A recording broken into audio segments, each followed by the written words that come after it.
regarding Ms. A. Smith, again, Your Honor, state is asking for her not to be shown on television. I believe she still lives in the community in which this incident occurred back in 2020, Your Honor. I believe she has voiced some concern. Ms. Love is the prosecutor who has been in the most communication with Ms. Smith, but my understanding is she has voiced some concern. I can't go into specifics regarding her safety in this case, Your Honor, given that she still lives there. I believe at one point she did communicate with one of our victim advocates that members of one of the defendants' family had approached her. And this was probably about a year ago. And so she was supposed to provide us more information about that particular individual. And so those are some of the things that I am aware of that she has discussed with us and with the state. And so given some of those factors, we would ask for her not to be shown on camera, Your Honor. All right. And is there any objection to just having her audio but not her face shown? Yeah, Your Honor, I object to that. I don't believe that what you've heard from the state today rises to the level that was set by the previous court on the standard by which a witness would not be videoed while testifying. Of course, this is the first I've heard that maybe possibly she may have talked to a victim advocate. I know that when this came up in court the other day, that was not mentioned, but absent that, which it sounds a little bit loose at this point, I just don't believe it rises to the standard. And if this is what's established, then any witness could potentially just raise their hand and say, I don't want to be videoed. Okay, well, obviously this trial's been going on for a really long time and not that many people have done that, so that doesn't appear to be an actual legitimate concern. Well, Your Honor, I would say that since these requests have started coming in, that approximately, I don't know, I'm making a guess, so don't hold me to it, but roughly 20% of the witnesses that have appeared on the list that we get at the end of the day on Friday for the next week, probably about 20% are highlighted as not to be shown. So it's not a one or two off thing in the history of this case. Okay, so since I've been presiding over this case, which has been since what, mid-July or so, this is the second witness that has had anything raised. So that doesn't seem to be the percentage right now, but that's not the determining factor anyway.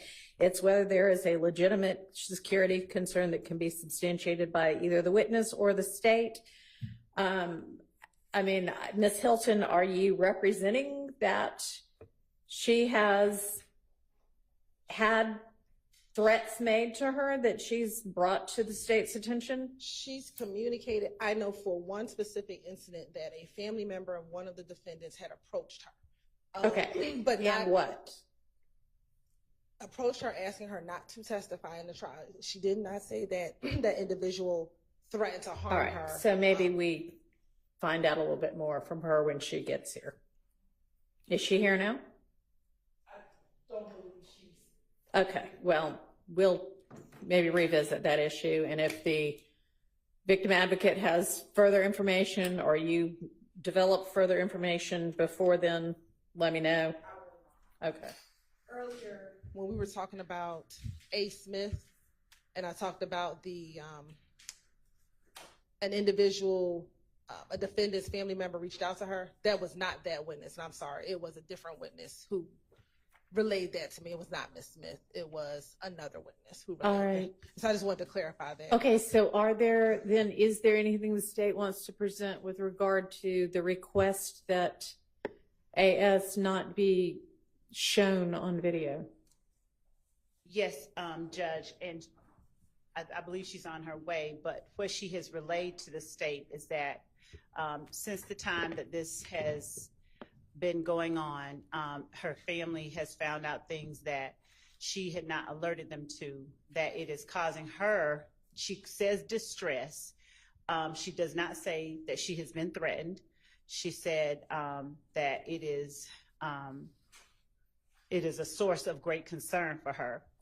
And she has asked that we not, she said she doesn't want to be here, but she certainly doesn't want to have her face publicized. She said that when when her name began being mentioned, that caused problems for her, and she does not want to have to endure that.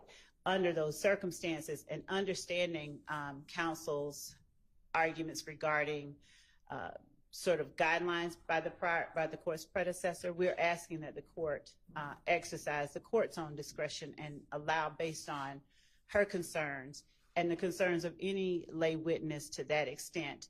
They're not asking to cover their faces in court behind a veil, but to not have their faces publicized nationally is what they're asking. All right, so you say the court's discretion as though it is 100% up to the court. It's not up to the court. It's the case law that guides it. And in Georgia, it is very, very, very tilted towards showing everything all the time. And the court has very little discretion in stopping that from occurring, even if there are,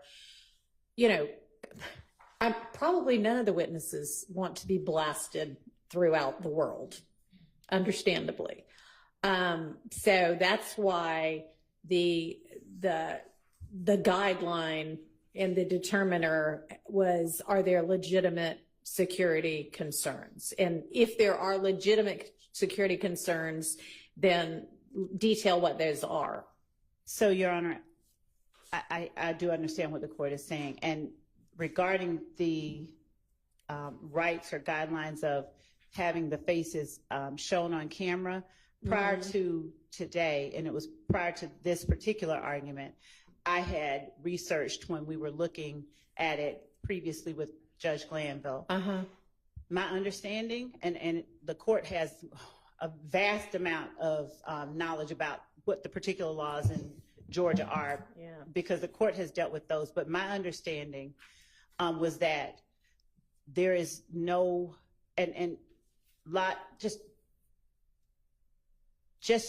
if it were such a right that anyone had to have the faces of every witness shown, then arguably speaking, any trial that's not publicized on camera, their rights are being violated because their faces are not being shown. But to the extent that the camera people decide where they want to put the camera, and if they're okay with not showing the faces, the only argument that I would have is that there's no defendant with any right to show the faces. And I would ask the court for, before we bring her in, that just the ability to, if we can find case law directly on point, to show it to the court regarding that particular issue. Because of course you can do that. And if the media chooses not to show a witness's face because they know that that person has concerns, that's of course up to the media. I mean, frankly, this court is open. Anybody can walk in here anytime they want to and watch the proceedings. But that's just not really the way the Georgia courts overall have perceived the whole televising and videotaping of court proceedings. So sure, I'm happy to consider any kind of case law that you want to present. Thank you. And obviously, if the media wants to focus on somebody else during that time, that is wonderful. But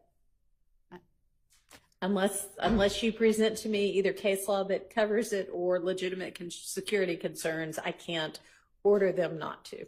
Thank you. Okay, so are we now ready for the jury?